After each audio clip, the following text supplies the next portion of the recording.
Hello and welcome to another painting tutorial. In this one we're going to be looking at non-metallic metal, in particular a blued steel. After getting back from Golden Demon, it was pretty clear that I need to focus a little more on painting. So what I'm going to do is I'm going to document my progress and bring it all to you. So let's get started.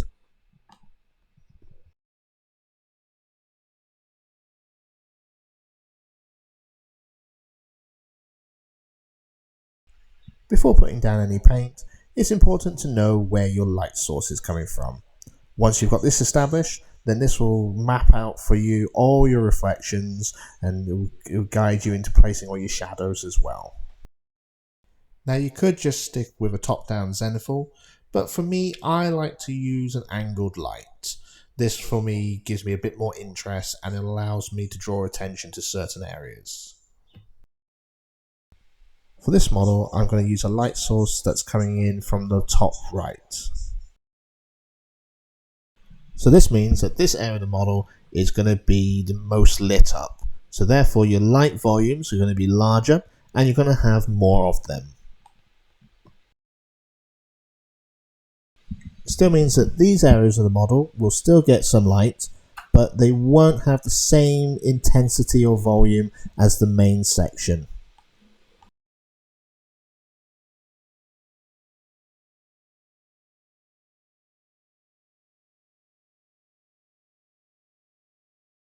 So we're going to start off with a base coat. In this case it will be anthracite grey from Scale Colour, and this will go on all the metallic areas of the armour. As it's just a base coat, all you need to do is put it down, a little bit of water mixed in just to thin the paint out a little bit so it can flow easier off the brush, and you can do a couple of coats just so that you've got a nice clear coverage on the parts.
For our first layer, we're going to use a mix of PKR Blue from the Model Air range, Emerald from Model Color, and Duck Egg Green from the Model Air range. For the mix, we're going to mix mostly about 40-40 on the PKR and Emerald with about 20% of the Duck Egg. At this stage, all we're doing is we're just sketching out where the highlights are going to be. So any area that's going to be hit by the main light source is going to get a nice, good coverage of this colour. As this is just a sketch, don't worry about blending with the previous layer. Just put it on, don't worry about the edging and so forth, as we will blend these in just a moment.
So now what we're going to do with that previous color, we're just going to thin it down into a glaze and just glaze all over from where the base coat and our first layer mix, so that way then we can get a nice smooth blend out. The process of sketching and then blending using the same color is what we're going to do with the future layers on this model, although I haven't recorded some of it, so you're going to have to take my word on it.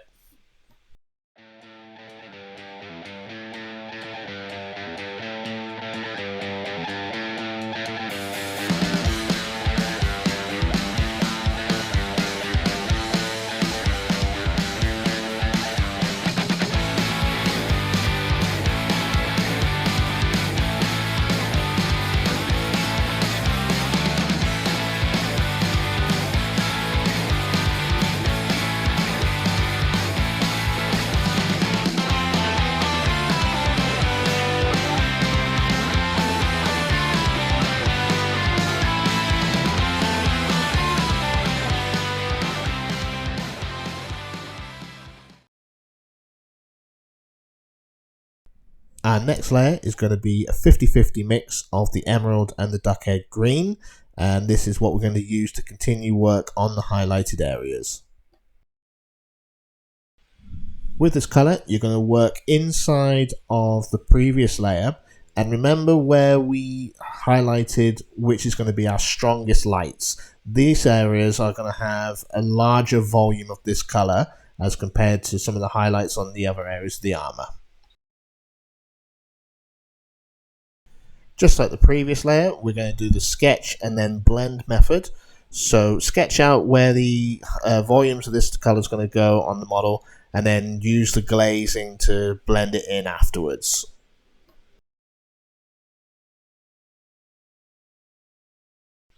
Like all non-metallic metals, take note of the shape of the piece of armor that you are highlighting at the time. Is it a round piece? Is it flat? Is it cone? All these will determine whereabouts you're going to place your highlights and how intense those highlights are going to be.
Our next layer is going to be using just straight up ice yellow.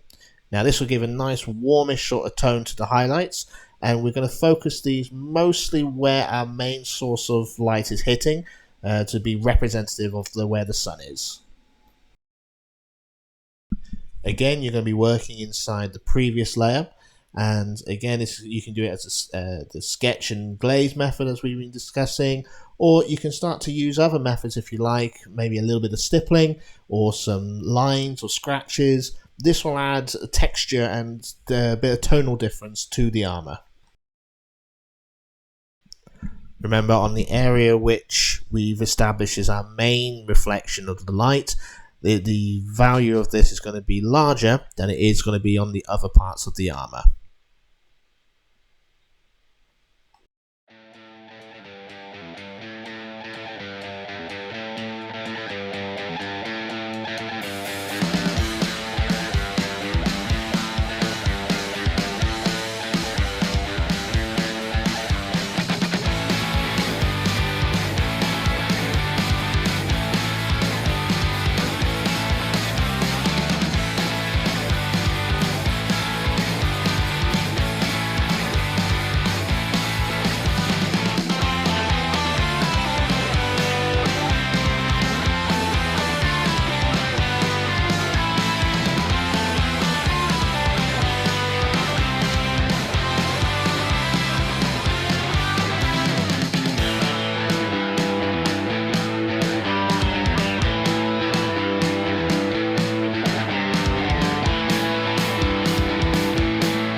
Now taking the highlights up a level, we're going to use a 50-50 mix of ice yellow and ivory, both by Vallejo Model Color.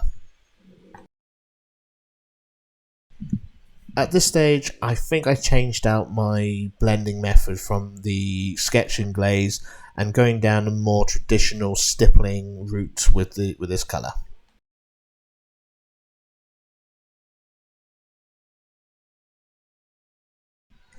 Remember to do your edge highlighting on some of the armour panels that are being hit directly by the light source. This will add pop and further definition to these areas.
Our final highlight is going to be white.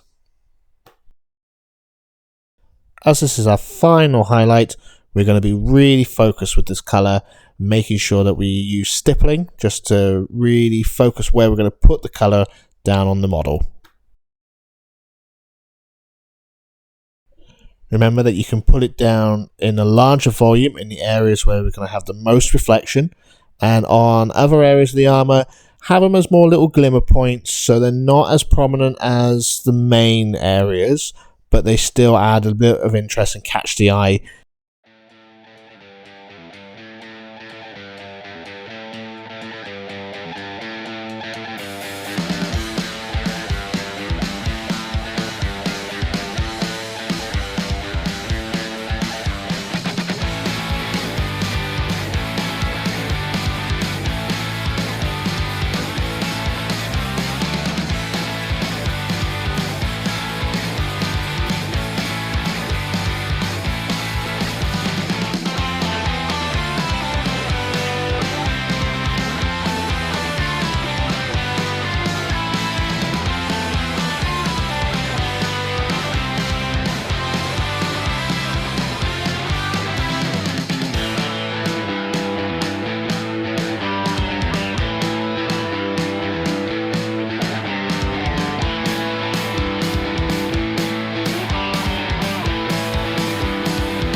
And that's it for the armour. However, if you want to push it even further, you can do what I'm about to do now and just apply some glazes, just with some different colours. Again, add interest, add reflections, add shadows, those sort of things. But if you are happy with what you've got so far, then you can always stick it at that. The first glaze I'm putting down is just using deep sky blue. This will be put in the upper parts of the armour, or the parts which will be reflective of the sky, just to give a little bit of a tonal difference in those particular areas. The glazes I'm going to use are going to be very, very thin, using plenty of water just to thin down the paint. You may want to do a couple of different layers to build up the colour, depending on how you want the final look to be.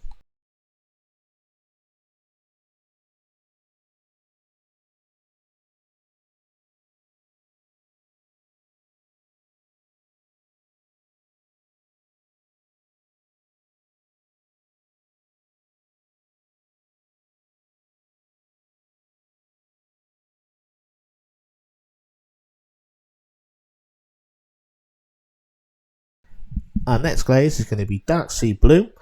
This is a lovely colour for doing any form of shadow work on your Mini. We're going to use this to do the majority of the shadows on the armour plating.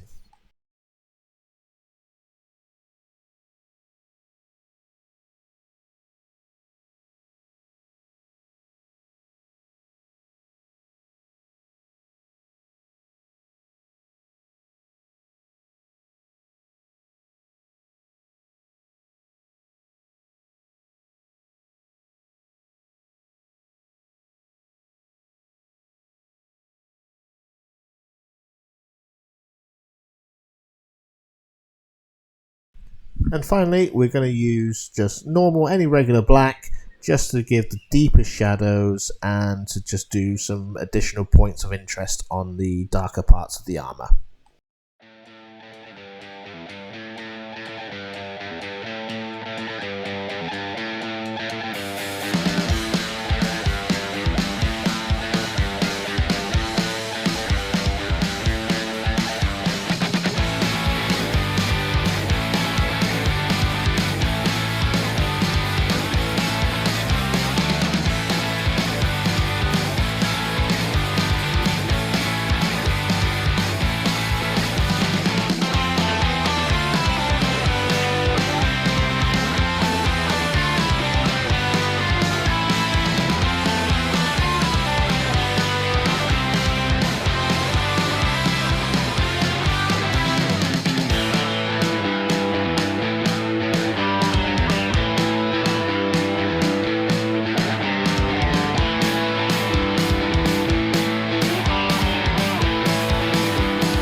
And that's it.